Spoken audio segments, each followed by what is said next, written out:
C'est un vol qui est commis au préjudice d'une personne qui s'est endormie sur les bancs en attendant sa rame de métro. Donc c'est un phénomène qu'on a vu émerger il y a quelque temps. C'est ce qu'on a appelé, avec une très belle expression, les détrousseurs de l'aube.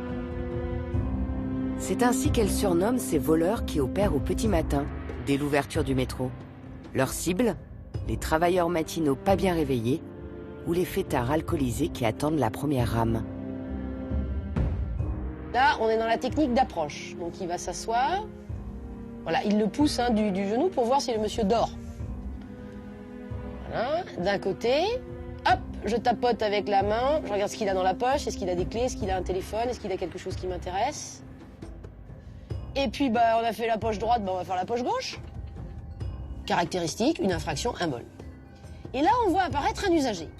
C'est très clairement quelqu'un qui a le comportement d'un usager, qui attend sa rame matinalement, qui attend que la première rame arrive en station.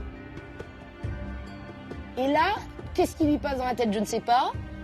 Vous voyez, il est... Je stoppe vraiment... Il n'a pas l'attitude de quelqu'un qui est... voilà, il n'est pas bien, il est plié en deux.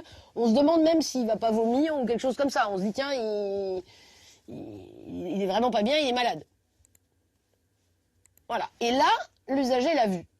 Donc il a vu qu'il s'est levé et vous allez voir que l'usager va le voir partir en crabe. Donc là, il n'a pas forcément compris que le monsieur était pas bien. Par contre, quand on va le voir partir en crabe, là, il peut pas ne pas comprendre que le type, il est complètement saoul. Et il le voit se rapprocher. Regardez, il est à 2 cm, il a les mains dans les poches. Il le voit. Il n'y a absolument aucun doute là-dessus. Il est dans la même attitude. Et il tombe. Voilà, la chute est là, la personne est ici. Regardez l'attitude de l'usager. Demi-tour toute. Et là, je m'en vais. J'ai toujours les mains dans les poches. Donc, il a vu, il n'a aucun danger pour lui-même, la rame arrive. Or, l'usager qui a fait demi-tour, ça ne l'alerte pas plus. Il sent bien que le danger va... Non seulement le monsieur est peut-être KO, mort ou électrocuté, mais qu'en plus, il y a le risque qu'il soit écrasé par la rame. À aucun moment, cet usager n'a fait quelque chose de positif pour porter assistance à l'usager, ni prévenu les secours, ni interrompu le trafic, ni se précipiter vers lui, ni lever les bras au ciel, ni crier, ni faire un réflexe. Voilà, il a fui. Il s'est comporté totalement comme un indifférent à tout le moins, voire, comme on employait l'expression tout à l'heure, comme un lâche, très clairement. Et le paradoxe dans cette séquence-là, c'est que c'est l'auteur du vol qui, lui, va venir porter assistance. Voilà le voleur. Le voleur, lui, arrive en courant.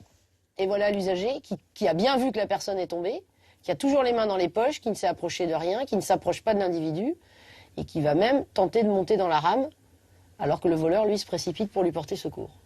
Et il va lui tendre la main, il va l'aider à remonter. Par chance, le jeune homme n'a rien. Il est juste un peu sonné. Grâce à son voleur, il a sans doute échappé au pire. Ça montre bien qu'il y a de l'humain derrière ce réflexe de l'assistance. Et que le voleur, il a réagi pas en voleur, il a réagi en être humain en se disant « Je suis peut-être un voleur, je suis peut-être un salaud parce que je suis un voleur, mais je suis pas un salaud au point de laisser cette personne s'électrocuter et ne pas spontanément... » Et on le voit courir vers l'individu. Donc on sent que l'humain a pris largement le dessus sur le voleur. C'est peut-être la belle leçon philosophique que dans tout voleur, il y a un être humain et que dans tout passif, il y a peut-être un salaud.